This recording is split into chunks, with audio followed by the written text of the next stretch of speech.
আপনারা দেখতে পাচ্ছেন বাংলাদেশে এই প্রথম কোনো নির্বাচনকে ঘিরে এত মানুষের উৎসাহ উদ্দীপনা, যা দেখে আপনি মনে করতে পারেন যে এটি একটি ঈদ উৎসব।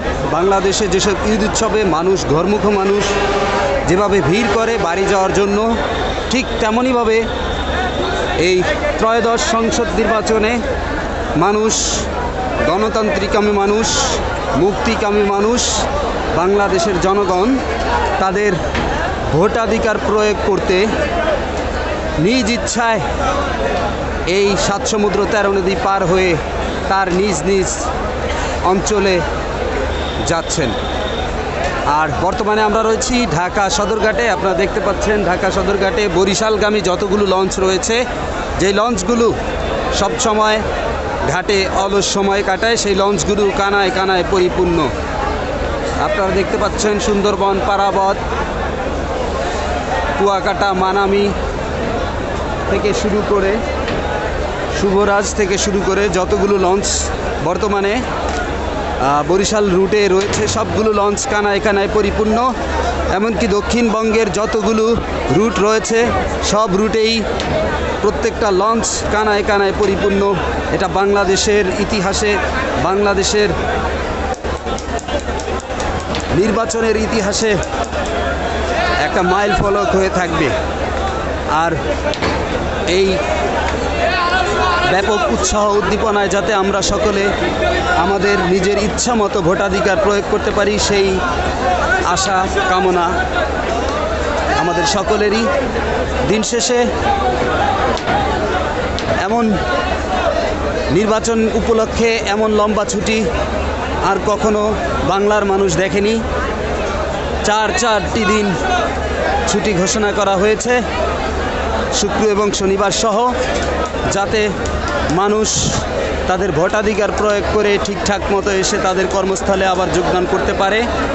তাদের এই ব্যাপক উৎসাহ উদ্দীপনা বলে দিচ্ছে যে বাংলাদেশের মানুষ কত বছর যাবৎ, এই গণতন্ত্রকামী মানুষ কত বছর যাবৎ এইরকম একটি উৎসাহ উদ্দীপনায় ভোটের উৎসবে সামিল হওয়ার অপেক্ষায় ছিল। আমরা আশা করব এই বাংলাদেশ তার নিজস্ব সত্তায়, তার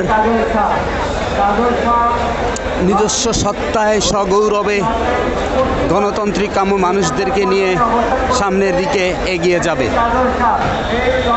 আপনারা দেখতে পাচ্ছেন তিল ধারণের ঠাঁই নেই এই সদরঘাটে। সদরঘাটের প্রত্যেকটি লঞ্চ এখন কানায় কানায় পরিপূর্ণ। বর্তমানে নেটওয়ার্কের যে অবস্থা, তাতে আমরা সরাসরি লাইভ করতে পারছি না, যার কারণে আমরা আপনাদের কাছে আন্তরিকভাবে ক্ষমা চেয়ে নিচ্ছি।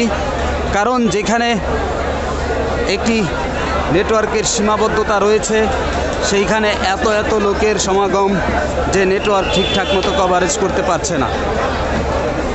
যাই হোক, আমরা আশা করব এই বাংলার মানুষ, এই গণতন্ত্রকামী মানুষ প্রতিটা নির্বাচনে এরকম উৎসব মুখর পরিবেশে তাদের ভোটাধিকার প্রয়োগ করতে পারে।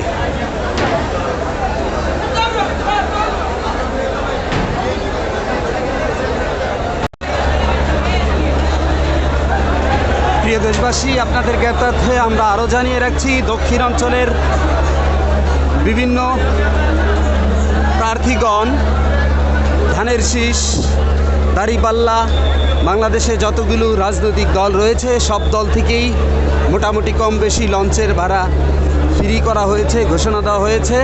তবে সব লঞ্চে এই ফ্রি যাত্রীরা এলাও না। বিশেষ করে আমাদের দক্ষিণবঙ্গে ভোলার আলহাজ হাফিজ ইব্রাহিম ধানের শীষের পক্ষে লড়ছেন, তিনি তার তাশরিফ লঞ্চের যাত্রীদের ভাড়া ফ্রি করেছেন। আমরা দেখতে পাচ্ছি গলাচিপা 10 মিনার ওই রুটে সাবেক ভিপি নুরুল হক তার নির্বাচন